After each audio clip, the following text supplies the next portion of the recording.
Please be seated.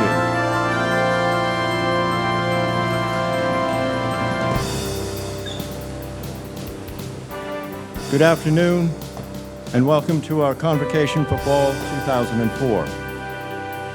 This date marks the beginning of a very special celebration for William Paterson University. Beginning today and continuing through Fall 2005, we will be celebrating the university's sesquicentennial, the 150th anniversary of the founding of this institution in 1855.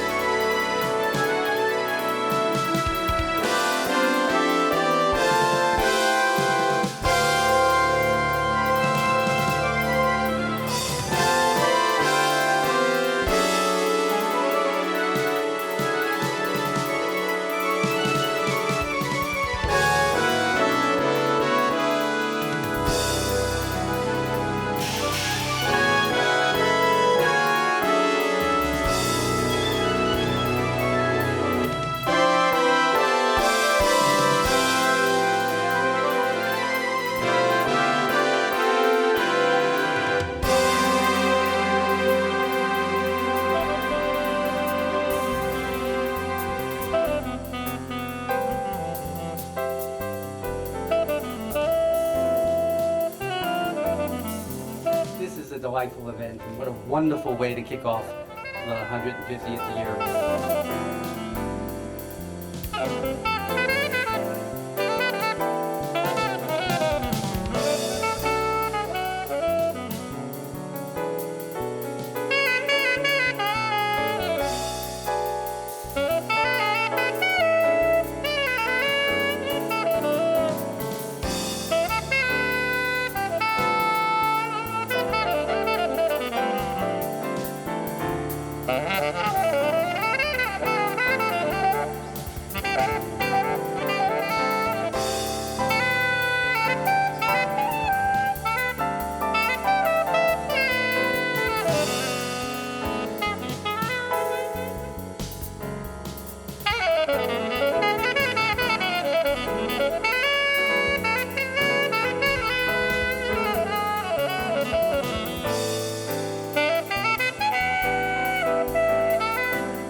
The value is recognizing that we have such a wonderful history, but even more so, recognizing that what we do today is what it will be consequential, not only for the present, but in the future.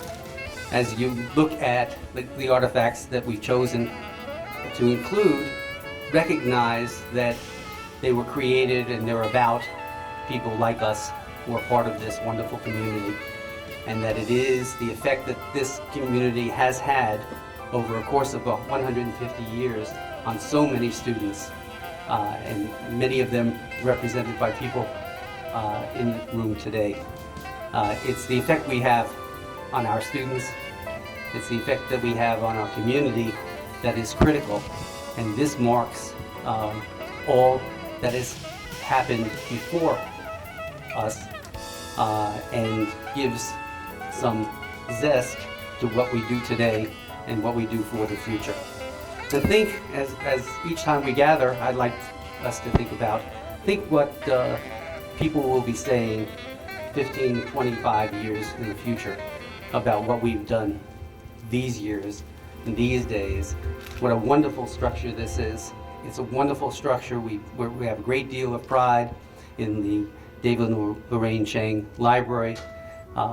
But it's a building, and it's a building that houses individuals that are dedicated towards the learning of others and providing resources to others. And it contains collections that some parts of the collection date back well before the 150 years. And hopefully we'll be able to expand that collection and add to those the resources that the students of the future will be working with. We'll be able to do that in print. We'll be able to do that by photos, we'll be able to do that in CDs, we'll be able to do that electronically. Who knows what the next 5 years will bring in technology. But what I do know is that we will be a part of it, and that we will play as positive a role in the years to come as we have in the past. Thank you very much for being here today.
Probably happened 150 years ago is that 3 or 4 people gathered in a room not far from here and said that we need to create an institution that will prepare teachers to teach the children of the mill workers.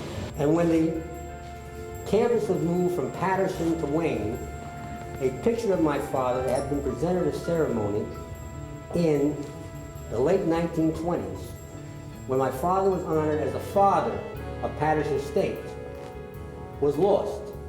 And so today, I hereby am giving me great pleasure to present this picture, which is a replica of the same picture that was hung at Paterson State in the 1920s.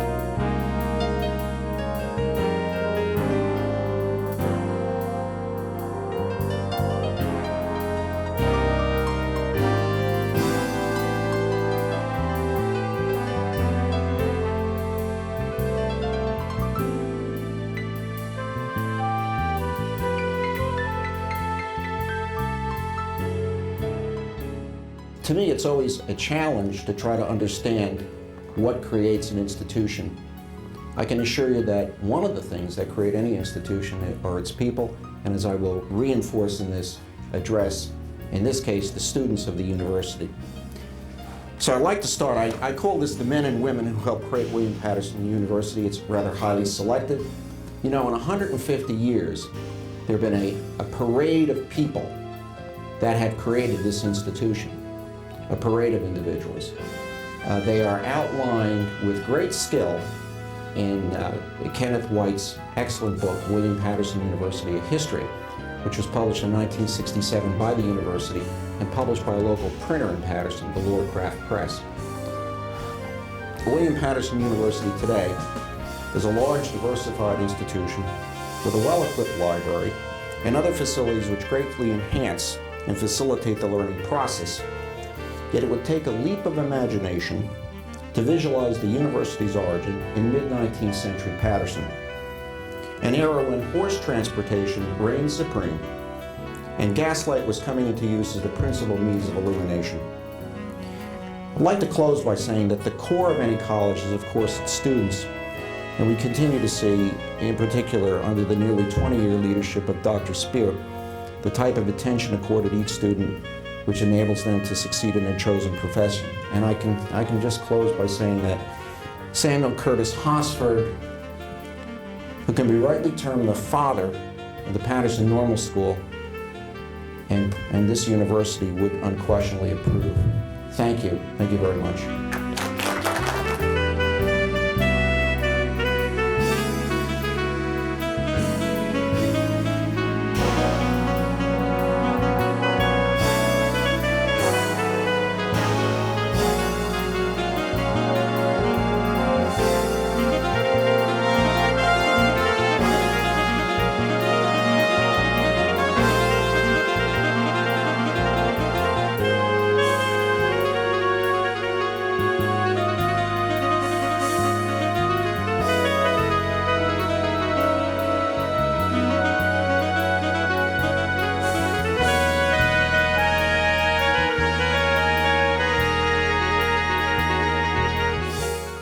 I stand before you today a new Andrew, different from who I was 4 years ago, but even different from who I was yesterday.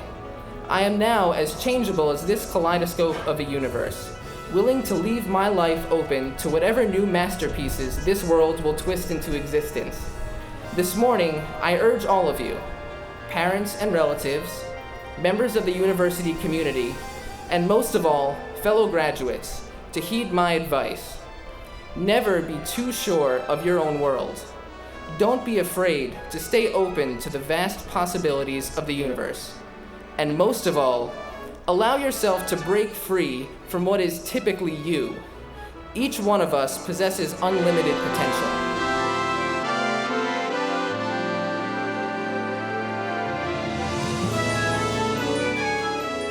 I've really enjoyed going to the commencement today.